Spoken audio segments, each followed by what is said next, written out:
차이나는 클라스 과학, 문화, 미래편. 이 책에서는 과학과 문화와 미래에 대해 다양한 강사가 등장한다. 과학 파트에서는 인간의 진화와 유전자, 노화와 면역을 다루고, 문화 파트에서는 미술과 옛날 이야기 그리고 오케스트라를 이야기한다. 미래 파트에서는 포노 사피엔스와 로봇 그리고 민족과 국민에 대해 다루고 있다. 사실 이 책이 전문 분야를 공부하는 사람을 위해 쓰여진 책이 아니라 일반 시청자를 겨냥해서 만든 강의 프로그램을 책으로 만든 것이라 해당 분야의 깊이 있는 정보까지는 다루지 않지만 전체적인 해당 분야의 흐름과 생각해볼 만한 이슈들에 대한 전문가의 의견 등을 다루고 있어서 가볍게 읽어볼 수 있는 책이다. 이 책에서 다루고 있는 내용들을 살짝 얘기해보면 먼저 첫 번째 파트인 진화에 대한 부분이 시작된다. 우리는 지금도 진화 중일까? 우리나라 고인류학 박사 1호 이상희 박사가 고인류학에 대해 이야기한다. 고인류학은 고고학과 마찬가지로 인간이 남긴 흔적을 공부한다는 점은 같으나 고인류학은 인간의 몸을 공부하는 학문이라는 차이가 있다.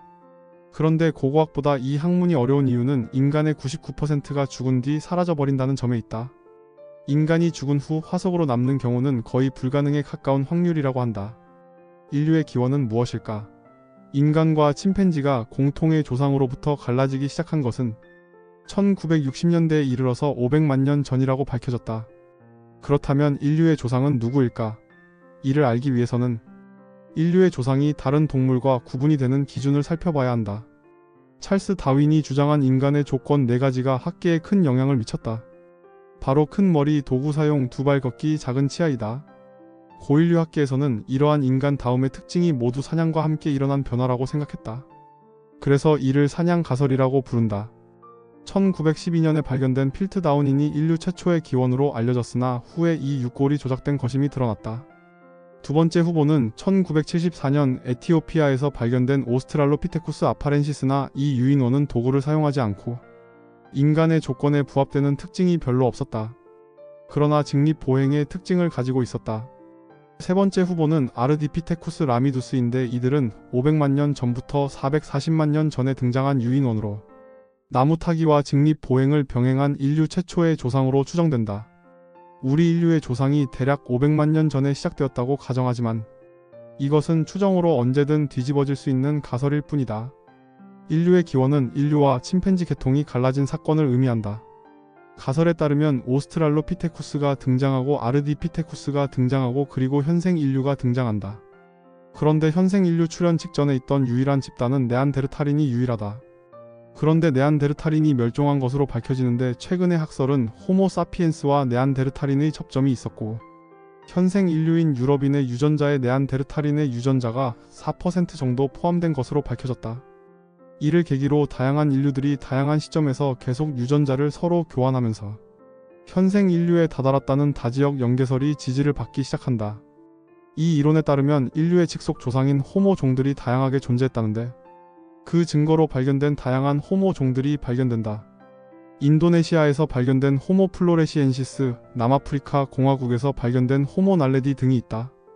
이런 인류들이 호모 사피엔스와 섞여서 우리 안에 유전자로 남아있을 것으로 추정한다. 현재와 같은 모습으로 변화된 것은 언제쯤일까? 인류는 한 200만 년 전부터 엄청난 양의 고기를 먹기 시작했다. 그렇게 판단하는 이유는 케냐의 쿠비라포에서 발견된 호모 에렉투스의 화석에서 비타민 A 과다로 증가한 것으로 보이는 뼈의 두꺼워짐이 발견되었기 때문이다. 비타민 A가 그렇게 많이 들어간 음식은 바로 동물의 간과 내장이기 때문이다. 초기 인류인 오스트랄로피테쿠스에서 호모 하빌리스까지 가는데 뇌 용량이 250ml 정도가 늘어나고 호모 하빌리스에서 호모 에렉투스로 넘어가면서 뇌 용량이 250ml가 늘어나고 키가 엄청나게 커진다. 대체로 학계에선 호모 하빌리스는 시체 청소부였고 호모 에렉투스부터는 도구를 가지고 사냥을 했을 것으로 추측한다. 미술은 아는 만큼 보인다. 역사에서 르네상스 이전의 시기를 중세라고 부른다. 고대와 가까운 과거인 근대 사이에 있다고 해서 중세시대로 부르는데 이 시대는 예술과 문학의 암흑기라고도 불린다. 중세시대에는 주로 인간이 가지고 있는 오류나 한계를 반성하고 고민하는 시대였다. 그런데 르네상스는 인간의 관심이 천상의 세계에서 다시 지상으로 내려온, 그래서 세상의 주인공인 인간을 중심으로 쓴 시기를 말한다. 이태리어로 레나시타라고 하는 말에서 르네상스가 나왔는데 레나시타는 재생, 다시 태어남을 의미한다. 중세와 르네상스의 차이점을 명확하게 보여주는 증거물 같은 것이 있는데 바로 누드화이다. 르네상스의 누드화는 인간을 더 이상 부끄러운 존재로 바라보지 않는다. 르네상스 시대를 대표하는 가장 유명한 작품은 뭐니 해도 다빈치의 모나리자일 것이다. 모나리자의 실제 모델은 피렌체 상인인 프란체스코 델 조콘도의 부인 리사 게라르 다니를 그린 것이다. 이 그림에서 가장 논쟁이 많은 부분은 눈썹이 왜 없는가인데, 이에 대한 두 가지 의견이 다 가능성 있다고 보여진다. 하나는 너무 정확한 표현으로 눈썹이 별로 없는 것을 그렸다는 의견과 눈썹 부분이 훼손되었다고 하는 의견이다. 이렇게 전설적인 그림의 가치는 얼마나 될까? 프랑스 정부는 국채의 10% 정도를 갚을 수 있는 정도의 수준이라고 보고 있으므로 40조 원의 가치로 평가받고 있다. 모나리자는 프랑스 정부가 팔 생각이 없지만 실제로 팔린 그림 중 가장 비싸게 팔린 그림은 다빈치의 살바토르 문디이다.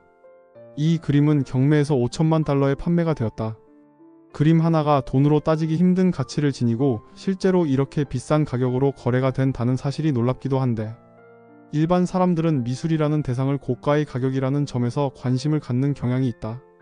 이런 경향에 대해 미술품을 사고 파는 행위에 저항하는 작가들도 있다.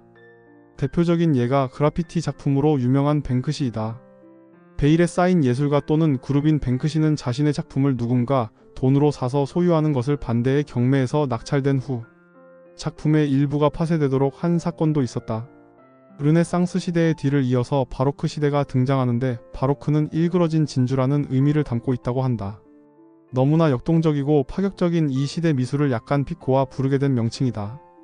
중세 이후 르네상스 시대에도 강력함을 과시했던 교회가 바로크 시대에 들어서 분열하기 시작하고 미술에서도 아주 역동적인 작품들이 등장하게 된다. 대표적인 화가로 카라바조가 있는데, 그의 그림에는 예수와 성모 마리아, 요한 등이 천상의 세계에 있는 것이 아니라 우리 주변에 있는 듯하게 그들을 우리와 같이 표현했다. 심지어 성경에 등장하는 인물의 얼굴에 자신의 얼굴을 그려 넣기도 하면서 기존 교회의 권위보다는 인물의 사실적인 표현 등에 더 신경을 쓰며 그렸다.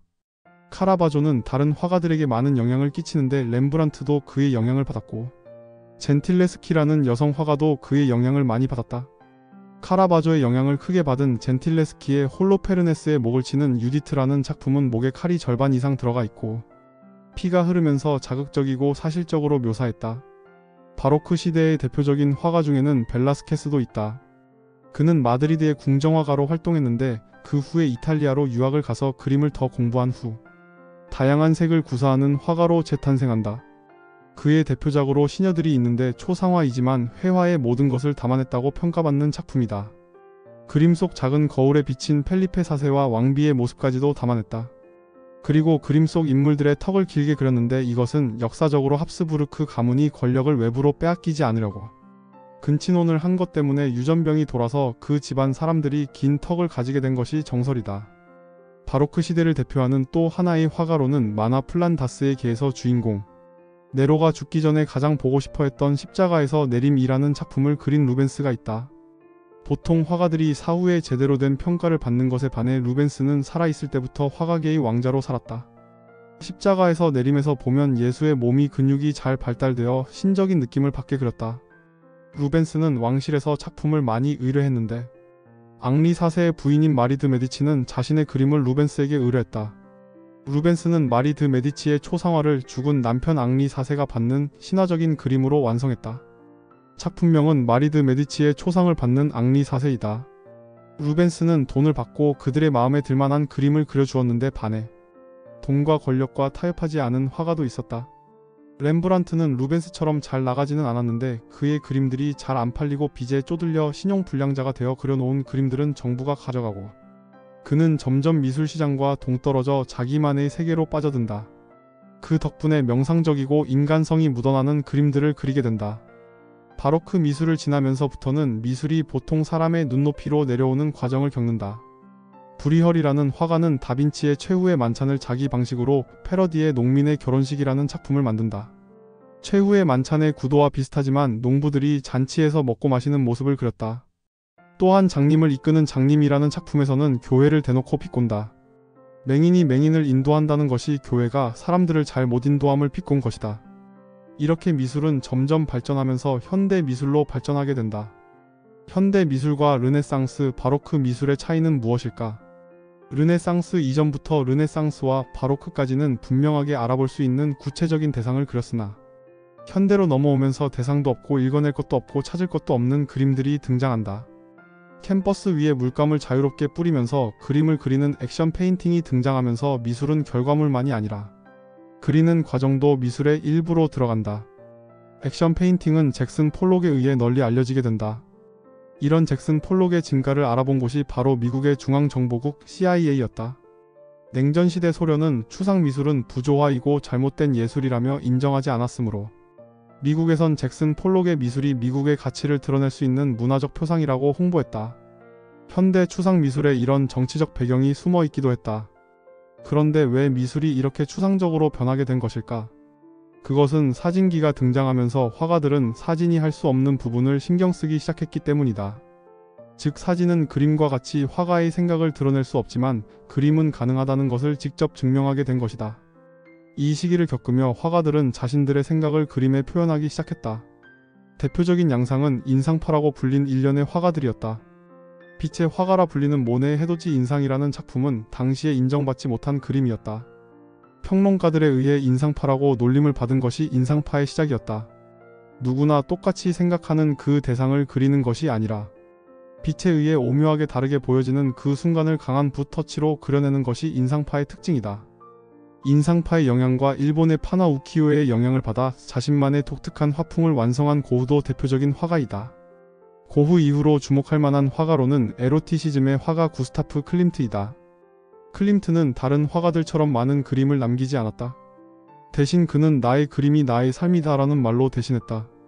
그가 표현해낸 특유의 황금빛 색채의 묘사력 등을 생각하면 단순히 에로틱한 것을 넘어선 화가라고 평가해야 한다. 현대 미술을 말할 때 아방가르드하다고 하는 말이 있는데 이 말은 불어로 전쟁을 이끄는 특수부대원을 지칭하는 말로 예술에서는 끊임없이 실험하고 그 실험을 통해 통념적인 예술에서 벗어나 미술의 범위를 넓혀가는 그런 작가들을 아방가르드 작가라고 부른다. 이 아방가르드 작가의 대표적인 예가 바로 피카소이다.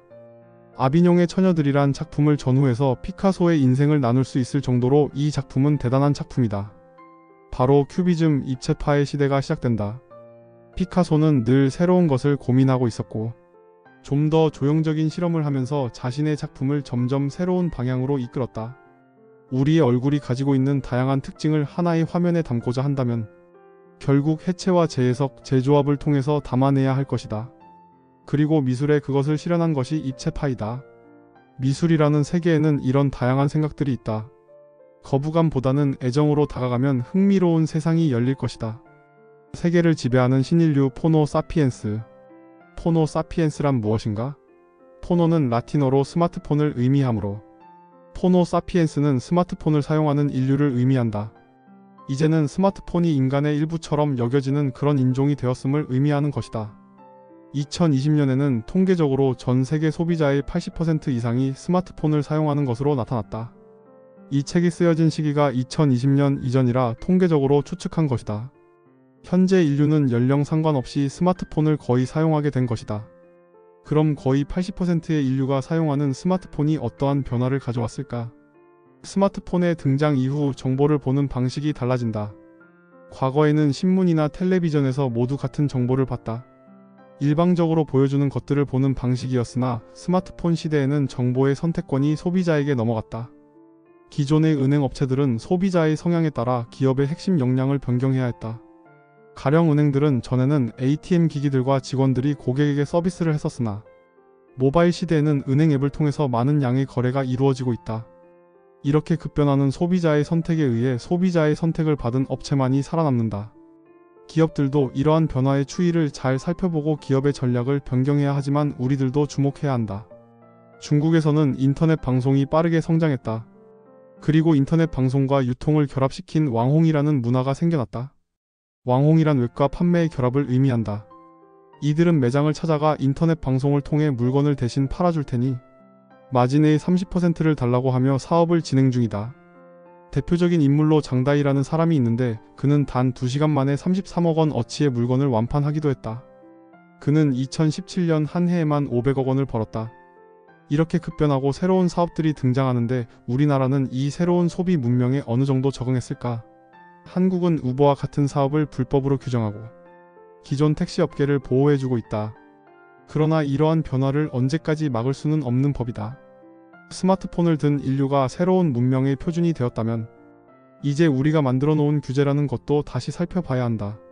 살짝 살펴본 내용 이외에도 유전자, 혁명, 노화, 면역, 옛날 이야기의 힘, 오케스트라, 로봇 산업, 민족 등에 대한 전문가의 흥미로운 강의 내용을 볼 수 있다.